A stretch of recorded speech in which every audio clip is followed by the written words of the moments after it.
Və sonuncu xəbərimizi təqdim edirəm. Bugün Azərbaycanın xalq şairi Bəxtiyar Vahabzadənin vəfatının 5-ci il dönümüdür. Bəxtiyar Vahabzadə 70-dən artıq şeir kitabının, 2 monoqrafiyanın, 11 elmi publisistik kitabın və yüzlərlə məqalənin müəllifidir. O, tarixi və müasir mövzuda da 20-dən artıq iri həcmli poemanın müəllifidir. Xalq şairinin anım günü isə doğulduğu Şəki şəhərində qeyd olunub.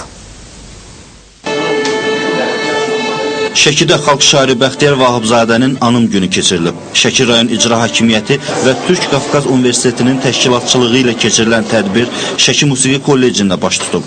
Tədbirdə Türk Qafqaz Universitetinin rektoru Əhməd Sakiç, rayon icra başçısının müavini Zərinə Cavadova da iştirak edib. Tədbirdə qeyd olunub ki, Bəxtiyar Vahabzadənin müasir Azərbaycan poeziyasının inkişafındakı xidmətləri çox böyük olub. Böyük ədib, mahir pedaqoq, görkəmli ictimai xadim Bəxtiyar Vahabzadənin Azərbaycan ədəbiyyatı üçün göstərdiyi böyük fədəkarlıqlarından danışılıb. Həyat və yaradıcılığından video şərhlər göstərilib. Həmçinin kollecdə oxuyan tələbələr gələn qonaqlara musiqi töhfələri də bəxş edib. Türk Qafqaz Universitetinin rektoru Əhməd Sakiç bildirdi ki, belə tədbirlər 5 ildir ki, Türkiyədə və Şəkidə keçirilir. Bəxtiyar Vahabzadə sadece Azerbaycan değil, bütün Türk dünyasının büyüğüdür.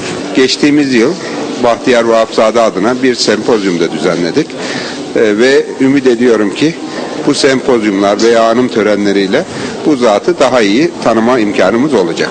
Türk dünyasının böyük şairi Bəxtiyar Vahabzadə bugün həyatda olmasa da hər bir kəsin qəlbində onun əvvəlsiz yerinin olduğu xüsusi vurğulanıb.